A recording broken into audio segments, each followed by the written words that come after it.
Subscribe and share my channel Sudarsana.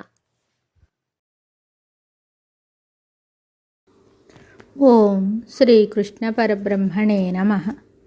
Shri గురుభ్యో నమః.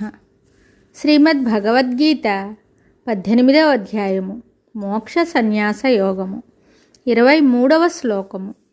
శ్రీ భగవానువాచ నియతం సంగరహితమరాగద్వేషతః కృతం అఫలప్రేప్సునా కర్మ యత్తత్ సాత్వికముచ్యతే. నియతం సంగరహిత మరాగ ద్వేషతః కృతం అఫల ప్రేప్సునా కర్మ యత్తత్ సాత్విక ముచ్యతే. నియతం సంగరహిత మరాగద్వేషతః కృతం అఫల ప్రేప్సునా కర్మ యత్తత్ సాత్వికముచ్యతే. ఈ శ్లోకమునకు భావము భగవానుడు చెప్తున్నాడు.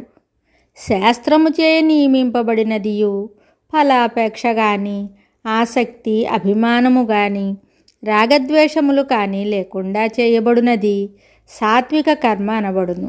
కర్మను గురించి ఎక్కడ చెప్పవలసి వచ్చినను నియతం అని భగవానుడు పదే పదే చెప్తున్నారు.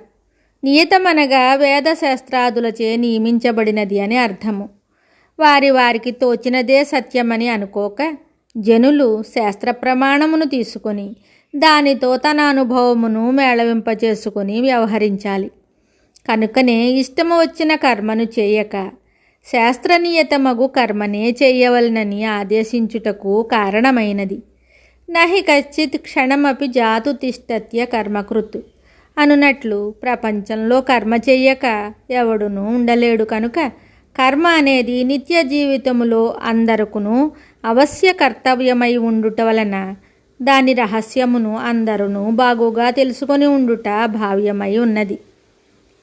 కాబట్టి సాత్విక కర్మను గురించి భగవానుడిక్కడ తెలిపిన ఈ భావములు అందరకును చాలా ముఖ్యములై ఉన్నవి. కర్మ ఏ ప్రకారముగా ఉండవలెననగా శాస్త్రనియతమై ఉండవలెను, సంగరహితముగా ఉండవలెను, రాగద్వేషములు లేకుండా చేయవలెను, ఫలాపేక్ష లేక చేయవలెను. ఈ 4 విధములా సరిపోయి ఆచరింపబడు కర్మ చిత్తశుద్ధికరమై, హృదయ మాలిన్య నివారకమై, దోషభంజకమై, జ్ఞానదాయకమై, మోక్షప్రదమై ఉండగలదు. సంగరహితం బుద్ధిర్యస్య న లిప్యతే అని ఇదివరలో చెప్పినట్లు కర్మలందు బుద్ధి అంటుకొనక ఉండుటయే అసంగత్వము. అనగా నేను చేస్తున్నానను అభిమానము కానీ మమత్వము కానీ ఆసక్తి కానీ ఉండరాదు. అట్టివాడు కర్మపాశముచే ననిబధ్యతే బంధింపబడనేరడని గీతాశయము. కావున సంగరహితముగా ఫలాపేక్షావర్జితముగా కార్యములను ఆచరించుటను అభ్యసించవలెను.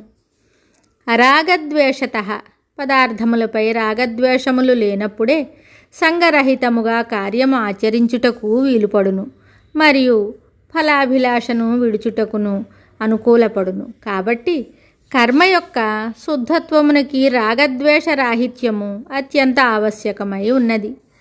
మరి ఒక శ్లోకంతో మళ్ళీ కలుద్దాం. శుభం. Subscribe and share my channel Sudarsana.